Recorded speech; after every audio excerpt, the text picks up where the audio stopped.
Hello guys. आज मैं कक्षा 12 की गणित के अंतर्गत मैट्रिक्स यानी आपव्यूह के बारे में बताने जा रहा हूँ। आपव्यूह क्या होता है कि संख्याओं या फलनों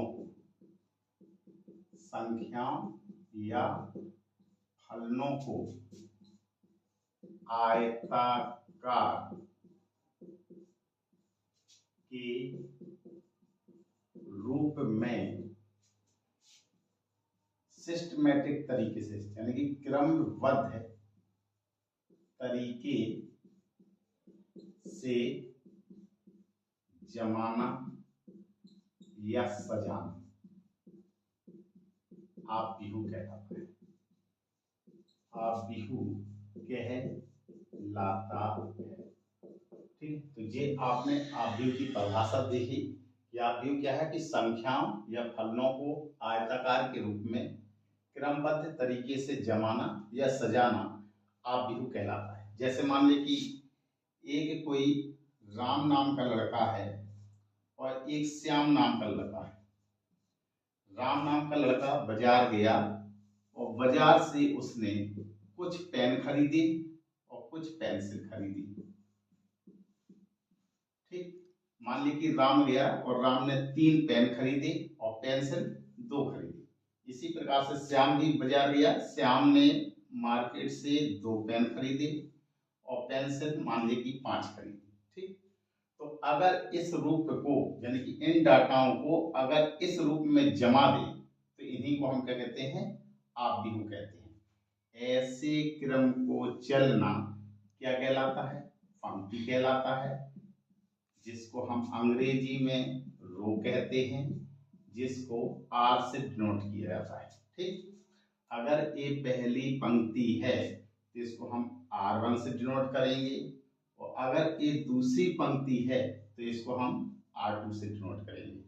अब इन सभी पूरे डाटाओं को अगर मुझे आपव्यूह के रूप में सजाना है तो हम कैसे सजाते हैं। आपव्यूह को हमेशा कैपिटल लेटर में लिया जाता है। जैसे मैंने ए लिया और मैंने इन चीजों को सजाया, क्या लिखेंगे, इनको आपव्यूह के रूप में सजाना है तो 3 लिया, 2 लिया, ये 2 लिया और 5 लिया और मैंने एक ब्रैकेट लगा दिया तो यही ब्रैकेट इसका क्या कहलाता है, आपव्यूह कहलाता है। ठीक, तो ऐसे क्रम को हम क्या कहते हैं, पंक्ति कहते हैं और ऐसे को चलने को हम स्तंभ कहते हैं। एक पहली पंक्ति है तो इसको R1 कहेंगे, ये दूसरी पंक्ति है तो इसको हम R2 कहेंगे। ऐसे सीधे को चलने को कॉलम कहते हैं। पहले कॉलम को C1, ये आपका दूसरा कॉलम है तो इसको हम C2 कहेंगे। ठीक, तो ये पंक्ति और स्तंभ के बारे में आपने देखा। इसी प्रकार से मान ली कि राम है, पेंसिल ली, पेन लिया, पेंसिल ली, मान ली कि उसने किताब भी खरीदी हुई है।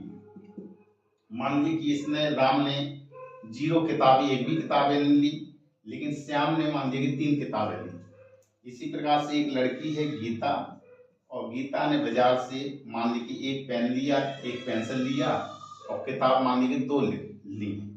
अब इस चीजों को, इस पूरे डाटा को अगर हमें आपव्यूह बनाना है तो आपव्यूह कैसे बनाएंगे। जैसे मान लिया कि मुझे ए बनाना है तो कैसे लगेंगे, इन सभी पूरे डाटाओं को एक ब्रैकेट के रूप में लिख देंगे और वो भी कैसा, आयताकार। ये कितना है, 3 है, फिर 2 है, फिर 0 है, ये कितना लिखा हुआ है 2, ये फिर 5 है, ये 3 है, ये कितना है 1 है, 1 है और ये 2 है और मैंने इनको ब्रैकेट के अंदर बंद कर दिया। तो इस पूरे चीज को क्या कहते हैं, गणित की भाषा में इसी को मैट्रिक्स कहा जाता है, जिसको हम आपव्यूह कहते हैं। ठीक, इसके बाद हम सीखते हैं कि अगर इस क्रम में चल रहा है तो इसको हम कहते हैं पंक्ति।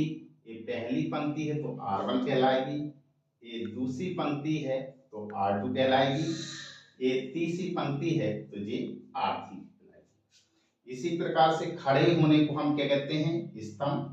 तो इस लाइन को हम क्या कहेंगे, C1, इस लाइन को क्या कहेंगे, C2 और ये लाइन क्या कहलाएगी, C3। अगर आपको कभी भी ऑर्डर ऑफ मैट्रिक्स निकालना है, ऑर्डर ऑफ मैट्रिक्स यानी कि आव्यूह की कोटि, तो आव्यूह की कोटि कैसे निकालते हैं? जितनी पंक्तियों की संख्या होगी, पंक्तियों की संख्या को लिख देंगे, गुणा का चिन्ह लगाएंगे और जितने स्तंभ होंगे उसको लिख देंगे। तो पंक्ति कैसे? जैसे मान लीजिए कि यही आव्यूह लिया जाए तो कितनी पंक्ति है? 1 2 ये 3, ये 3 पंक्ति हैं।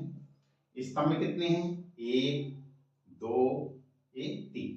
तो हम इसको कह सकते हैं कि ये जो आव्यूह है वो 3/3 का है। इस कोटि में कभी भी गुणा नहीं किया जाता है, ठीक है, ना कि इसको पढ़ा जाता है 3 गुणा 3, इसको सिर्फ पढ़ा जाता है 3/3। और क्रम कैसे लिखा जाता है?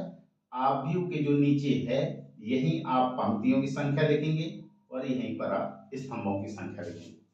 इसी के अंदर आव्यूह के अंदर जो ये आपकी संख्याएं या फलन दिए हैं ये सभी इसके आव्यूह के एलिमेंट्स कहलाते हैं। एलिमेंट्स मतलब अवयव। अवयव क्या है? जो इस आव्यूह के अंदर लिखे हुए हैं ये सभी इसके एलिमेंट हैं, यानी कि अवयव है। ये सभी इसके क्या है? अवयव। ये सब अवयव है। अगर हमें कभी भी कहा जाए कि कुल अवयवों की संख्या बताइए, तो कुल अवयवों की संख्या हम कैसे निकाल सकते हैं?